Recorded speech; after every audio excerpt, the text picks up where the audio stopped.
Hello everyone, welcome to dynamic chemistry. Chemical kinetics का first lecture है वो अपन पढ़ चुके हैं। डिस्क्रिप्शन बॉक्स में उसकी लिंक दे रखी है, वहाँ से उसको देखें। केमिकल काइनेटिक्स का सेकंड जो लेक्चर है अपन उसको आज पढ़ेंगे। तो अपन ने लास्ट लेक्चर के अंदर पढ़ा था, तो इसकी अपन यूनिट देखें। यूनिट मात्रक, तो रेट का मात्रक, रेट ऑफ द रिएक्शन का जो मात्रक है वो क्या आता है ये देखें। तो delta C upon delta T, delta जो सी है वो क्या है, कंसंट्रेशन में चेंज, वो कौन है, डेल्टा सी। जब कंसंट्रेशन में चेंज है तो आएगा तो कंसंट्रेशन ही, और डेल्टा टी क्या है, टाइम के अंदर चेंज। तो टाइम के अंदर चेंज भी क्या आएगा, टाइम। तो कहने का मतलब जो इसकी यूनिट आई वो क्या आएगी कि मोल पर लीटर किसको बोलते हैं, कंसंट्रेशन को, और टाइम को क्या लिखते हैं अपन, सेकंड में जनरली। तो इसकी जो मात्रक निकल के आता है वो क्या निकल के आता है, मोल पर लीटर पर सेकंड, या फिर मोल लीटर इनवर्स और सेकंड इनवर्स। अब इस सेकंड इनवर्स की जगह मिनट इनवर्स भी आ सकता है, आवर इनवर्स भी आ सकता है, क्योंकि इस टाइम की यूनिट की जगह अपन कुछ भी ले सकते हैं जो दे रखा है क्वेश्चन के अंदर। तो नेक्स्ट टॉपिक है अपन का रस समीकरण विधि के अनुसार अभिक्रिया वेग की गणना। इसका मतलब है रस समीकरण से अपन को क्या निकालना है, अभिक्रिया का वेग पता करना है कि कितना आएगा, किस तरह से आएगा। तो according to stoichiometric determine the rate of the reaction. देखो एक सामान्य रिएक्शन ये देखें अपन, N1A plus N2B gives M1C plus M2D। ये दोनों कौन है, रिएक्टेंट, ये कौन है, प्रोडक्ट। जो N1 और N2 और M1 M2 कौन है, स्टोइकोमेट्रिक कोफिशिएंट। तो कहने का मतलब ये है इसके अनुसार अभिक्रिया की वेग की गणना, ये अपन का टॉपिक है। अब इसको किस तरह से लिखा जाता है, जो स्टोइकोमेट्रिक कोफिशिएंट है उसको 1 सेंस में लिखा जाता है। जैसे इसमें N1 है तो इसको क्या लिखेंगे, 1/N1, और एक का जो रेट है वो कैसे लिखा जाएगा, इस तरह से, B का dB/dt, और ये जो कोफिशिएंट है वो 1 सेंस में लिखना ही है।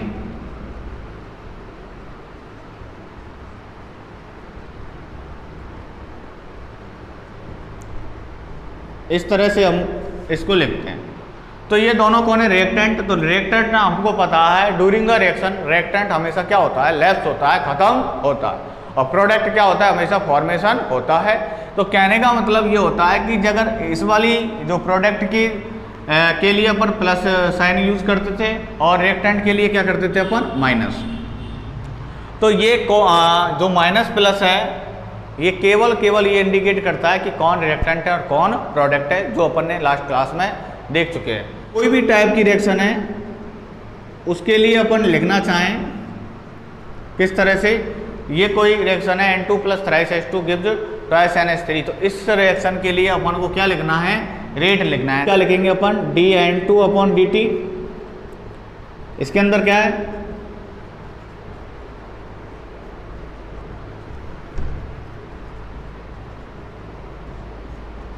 तो ये देखो कोफिशिएंट 2 है तो यहाँ 1/2 लिख दिया, यहाँ 3 है तो 1/3 लिख दिया, यहाँ 1 है तो यहाँ 1/1 सेंस में लिखने में कोई फायदा नहीं, तो इसलिए अपन इस तरह से लिख देते हैं। तो कहने का मतलब ये हो गया, यहाँ कौन है, ये रिएक्टेंट, तो ये नेगेटिव साइन, और ये कौन है, प्रोडक्ट, यहाँ पॉजिटिव साइन। तो इस तरह से अपन ये लिखने का क्या है, तरीका है। अपन एक क्वेश्चन देखें, ये कोई क्वेश्चन है, x + y गिव्स 2z।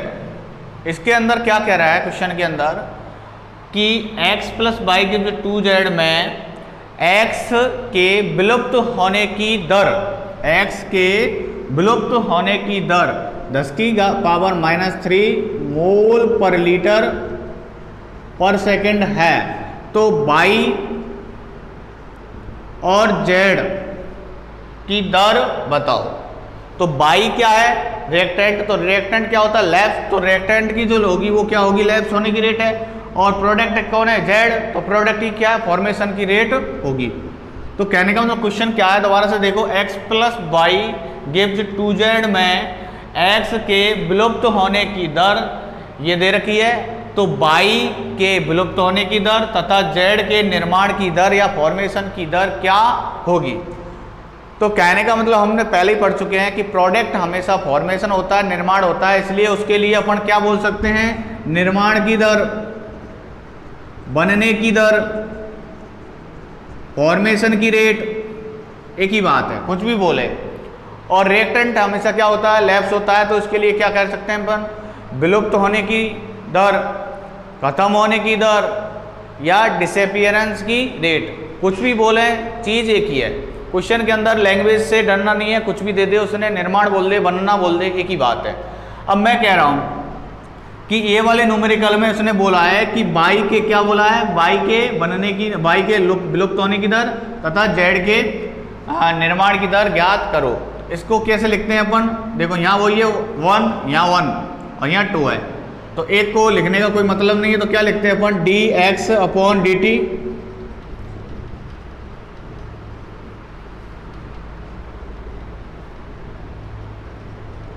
इस तरह से अपन इसको लिखते हैं। अब इसी का अपन ने, ये दोनों कौन है, रिएक्टेंट, तो इस पर क्या लिखा सकते हैं, माइनस, ये कौन है, प्रोडक्ट, तो यहाँ क्या लिखेंगे, प्लस। तो कहने का मतलब क्या है, सबके बराबर का साइन लगाना है, इसकी जो रेट होगी वो इसके बराबर होगी और इसकी रेट जो होगी वो इसके बराबर होगी। केवल और केवल अंतर किसका है, कोएफिशिएंट का अंतर है जो इसके सामने लग रहा है। अब अपन देखें क्वेश्चन को अगर सॉल्व करना चाहें तो इसने दे रखा है कि x के विलुप्त होने की दर 10⁻³ मोल पर लीटर पर सेकेंड है। तो ये जो वैल्यू दे रखी है वो क्या है, ये दे रखी है। इसने क्या दे रखा है, देखो मोल पर लीटर पर सेकेंड। अगर यहाँ मोल पर लीटर दे रखा होता तो केवल क्या था, ये कंसंट्रेशन। अब यहाँ क्या देखा, मोल पर लीटर पर सेकेंड है, इसका मतलब क्या दे रखा है, ये वेग दे रखा है। और वेग क्या है इसका, एक्स का विलुप्त होने का वेग ये है, वाई का क्या है ये, जेड का क्या है ये। इस जो वैल्यू है वो कहाँ रखेंगे अपन, इस जगह रखेंगे। तो कहने का मतलब क्या हो गया, इसकी जगह क्या लिख दिया मैंने, ये। अब अपन को जेड की वैल्यू और एक्स की वैल्यू निकालनी है, तो कहने का मतलब इन दोनों को अपन ने बराबर करा, तो इसकी जगह अपन ने ये लिख दिया। और यहाँ क्या है, D by upon D T. केवल नेगेटिव साइन मैंने पहले बता चुका हूँ, नेगेटिव साइन केवल इंडिकेट ये कर रहा है कि ये प्रोडक्ट है और ये रिएक्टेंट है। क्वेश्चन के अंदर इसकी कोई ये नहीं है कि यहाँ नेगेटिव साइन है, यहाँ कोई प्लस माइनस उसमें लगा दो। तो कहने का मतलब क्या हुआ, ये हो गया भैया। तो इसकी जो रेट आई वो इसके बराबर ही है, क्यों कि दोनों का कोएफिशिएंट बराबर है। अगर कोएफिशिएंट सेम होगा तो उनकी रेट भी सेम होगी। तो ये क्वेश्चन हो गया। अब ये क्वेश्चन का अब सेकंड पार्ट है इसका, जेड के निर्माण की दर याद करो।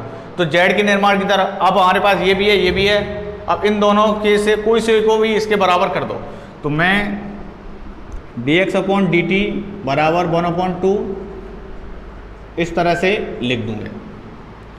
तो कहने का मतलब क्या हुआ, इसकी जगह क्या लिख दूंगा, वही 10⁻³ और ये क्या है 1/2।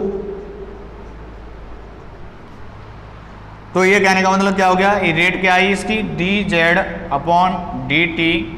ये दो किससे हो गया मल्टीप्लाई, इससे, तो 10⁻³ मोल पर लीटर पर सेकेंड। इस तरह से जो जेड है उसके क्या आई, फॉर्मेशन की रेट आई। अपन तो इसके अंदर क्या है, a + 2b गिव्स 3c। इसके अंदर इसने दे रखा है कि c के निर्माण की दर 10⁻² मोल पर लीटर पर सेकेंड है। इसका मतलब क्या, मात्रक से पता लग रहा है कि मोल पर लीटर पर सेकेंड है। इसका मतलब क्या रखा है उसने, उसका वेग दे रखा है, किसका, c का। c का जो बन रहा है, किस वेग से बन रहा है वो उसने दे रखा है। तो जब c की उसने दर दे रखी है तो अपन को b और a की दर निकालनी है कि किस दर से, किस रेट से ये दोनों लैप्स होंगे। क्वेश्चन में क्या निकालना है अपन को, a के विलुप्त होने की और b के भी विलुप्त होने की दर निकालनी है अपन को। तो इसका वही लिखना है, इस तरह से अपन लिखते थे 1/2 dv upon dt 1/3 dc upon dt। यहाँ पे क्या लिखेंगे, माइनस, माइनस क्योंकि रिएक्टेंट है। यहाँ क्या, क्वेश्चन के अंदर यहाँ अपन देखो डी लगा रहे हैं, कई बार अपन ने डेल्टा लगा हुआ देखा होगा। तो यहाँ डेल्टा इसलिए लगाते हैं कि अगर औसत वेग की बात हो रही है तो डेल्टा लगा देंगे, और तात्क्षणिक वेग की बात हो रही है तो अपन को क्या लगा देना है, डी लगाना है। अगर क्वेश्चन में कुछ भी नहीं दे रखा तो अपन जनरली क्या लगा देते हैं, डी लगा देते हैं। बाकी आपकी मर्जी है, कुछ भी लगा सकते हैं, ऐसा कुछ भी नहीं है। तो इस तरह से अपन देखें तो ये है। अब उसने रेट क्या दे रखी है, सी के निर्माण की दर बोल रखा है, ये है। अब ये पूरा नहीं है, ये कोफिशिएंट सहित नहीं है, केवल क्या है सी के निर्माण की दर है। इसका मतलब यह है कि जो दे रखा है उसने क्वेश्चन के अंदर क्या दे रखा है, ये दे रखा है। कई बार क्या स्टूडेंट यहाँ पूरे की जगह पे ये वैल्यू लिख देते हैं तो क्वेश्चन क्या गलत हो जाता है। तो कहने का मतलब क्या हुआ कि डी अपॉन डी टी ये दे रखा है। अब अपन को क्या है 1/3, इसकी जगह क्या लिख सकता हूँ मैं, ये ए की रेट निकालनी है अपन की। ए की अगर रेट निकालनी है तो क्या हो गया, इससे किसकी बराबरी करनी है अपन को, जिसको निकालना है उससे उसको बराबर कर देना है। तो ये निकाल दिया अपन ने। अब जैसे ही हमने ये लिखा तो क्या हुआ, देखो 1/3 का अपन क्या करेंगे डिवाइडेड, तो क्या होगा 0.333 इंटू 10⁻⁻²। तो पॉइंट को अपन इधर खिसकाएंगे तो क्या होगा 3.3 इंटू 10⁻³ मोल पर लीटर पर सेकंड। ये क्या आ गया भैया, ए की रेट आ गई। इस तरह से ये हो गया। सेकंड क्वेश्चन जो सेकंड पार्ट है इसका अपन इसके देखें, बी की रेट क्या होगी। तो ये देखो बी की रेट निकालने के लिए वही बात है, जिसको निकालना है उसको जो दे रखा है उसके बराबर कर दो। ये हमारे क्वेश्चन के अंदर ए की रेट निकल के आई। अब ए की रेट दे रखा है, ये आ गई हमारे पास, और सी की रेट ये रही। अब बी की रेट लगानी बराबर D A upon D T.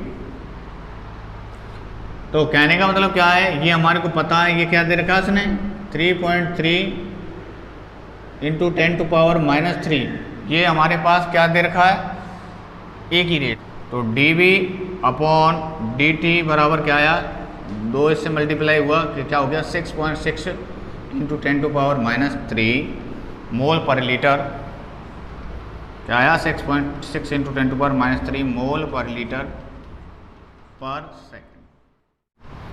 अब इसके अंदर देखो बेसिकली 3 टाइप के क्वेश्चन बनते थे। पहला टाइप अपन पढ़ चुके हैं कि एक का रेट दे रखा है, दूसरी की रेट पूछ रहा है, समझ रहे हो, डायरेक्ट क्वेश्चन में रेट ही देगा, दूसरे की रेट पूछेगा। अब दूसरे टाइप के क्वेश्चन, पहला टाइप हमारा हो चुका, दूसरा टाइप यह है कि एक की दूसरे टाइप के अंदर किसी की भी रेट नहीं देगा और वो कंसंट्रेशन में चेंज देगा, है ना, और बोलेगा कि इतने समय में कंसंट्रेशन में चेंज हो जाता है। 20 सेकंड में वायु की सांद्रता 1 इंटू 10⁻² मोल पर लीटर बढ़ जाती है। समझ रहे हो, कहने का मतलब है अभी 20 सेकंड पहले कंसंट्रेशन जो थी और उससे 20 सेकंड बाद में जो कंसंट्रेशन अपन ने देखी वो कितनी बढ़ जाती है, 1 इंटू 10⁻² मोल पर लीटर बढ़ जाती है। इसका मतलब ये क्या दे रखा है इसने, कंसंट्रेशन में चेंज दे रखा है, और ये क्या दे रखा है 20 सेकंड क्या है, टाइम के अंदर चेंज दे रखा है, बढ़ जाती है। कंडीशन क्या है, बढ़ जाती है, इसका मतलब दोनों का डिफरेंस है। तो कहने का मतलब क्या हो गया, ये डेल्टा वाई है और ये डेल्टा टी क्या है, ये 20 सेकंड है। तो delta Y upon delta T, delta Y की जगह क्या लिख सकता हूं मैं, ये, और डेल्टा टी की जगह पे ये भाग दिया तो क्या आ गया 0.5 इंटू 10⁻², क्या आया 5 इंटू 10⁻³ मोल पर लीटर पर सेकेंड।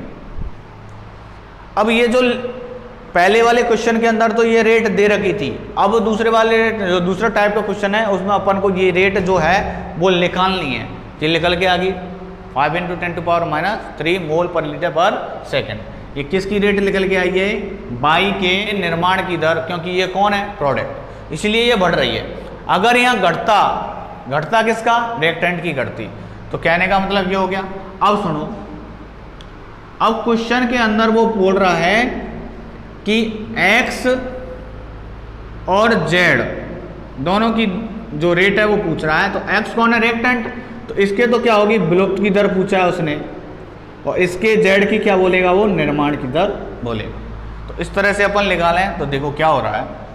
इसका अपन लिखना चाहिए अगर delta x upon delta T, और ये 1/4 del Y upon delta T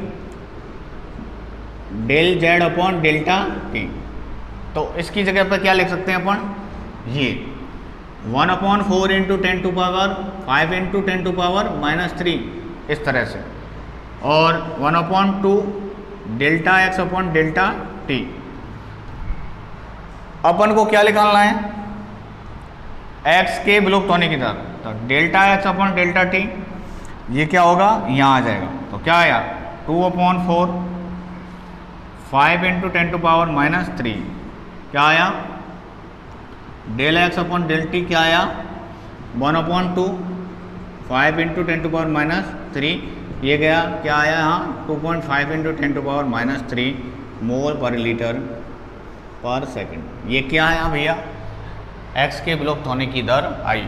अब वो जेड के निर्माण की दर पूछ रहा है। अब हमारी मर्जी अपन इनको बराबर करें, इनको बराबर करें, किसी को भी बराबर करें, ले जैसे देखो अपन इन दोनों को बराबर कर दिया, तो 1/2 del X upon delta T बराबर इन दोनों को बराबर कर रहा है, तो delta Z upon delta T. तो ये इसकी निकालनी है अपन को, एक्स बराबर उसने दे रखा 1/2 और क्या आया उसका delta x upon delta T 2.5 × 10⁻³ delta Z upon delta T. इसका अपन क्या करेंगे, तो 1.25 × 10⁻³ क्या आया delta Z upon delta T. इस तरह से क्या है मोल पर लीटर पर सेकंड। ये किसकी रेट आई, जेड की रेट आई। ये दूसरा टाइप का क्वेश्चन हो गया कि इसके अंदर क्या लिखा था, पहले के अंदर क्या था, रेट दे रखी थी, दूसरे के अंदर क्या है कंसंट्रेशन में चेंज दे रखा है और टाइम के अंदर चेंज दे रखा है। तो उससे क्या निकाल लेंगे अपन, रेट निकाल लेंगे, और रेट निकालते ही पहले टाइप का क्वेश्चन बन गया। और तीसरे टाइप के क्वेश्चन के अंदर देखो क्या होता है, क्वेश्चन में उसने दिया है कि आर गिव्स पी, इसका मतलब रिएक्टेंट कन्वर्ट जब प्रोडक्ट के अंदर होता है तो उसकी रिएक्टेंट की जो कंसंट्रेशन है वो 0.03 मोल पर लीटर से 0.02 मोल पर लीटर हो जाती है। कितनी देर में, 25 मिनट के अंदर।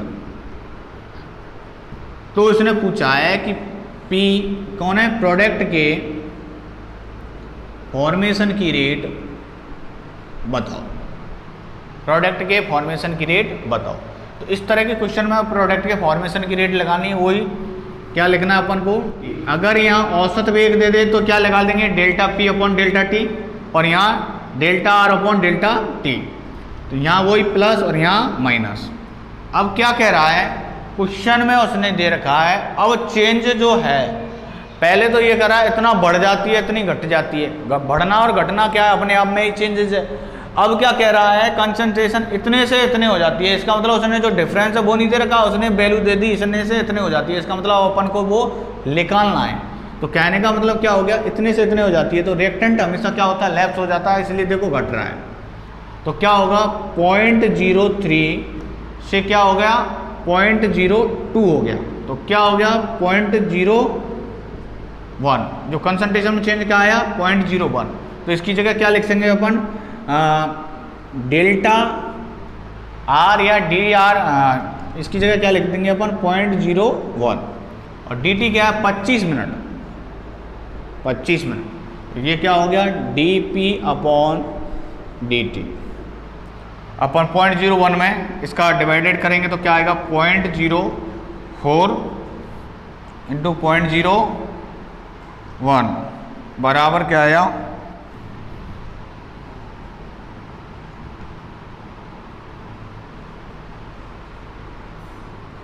इस तरह से ये जो 0.04 इंटू 0.01 इनको मल्टीप्लाई करा, क्या आया 4 × 10⁻⁻⁴ ये रेट आई।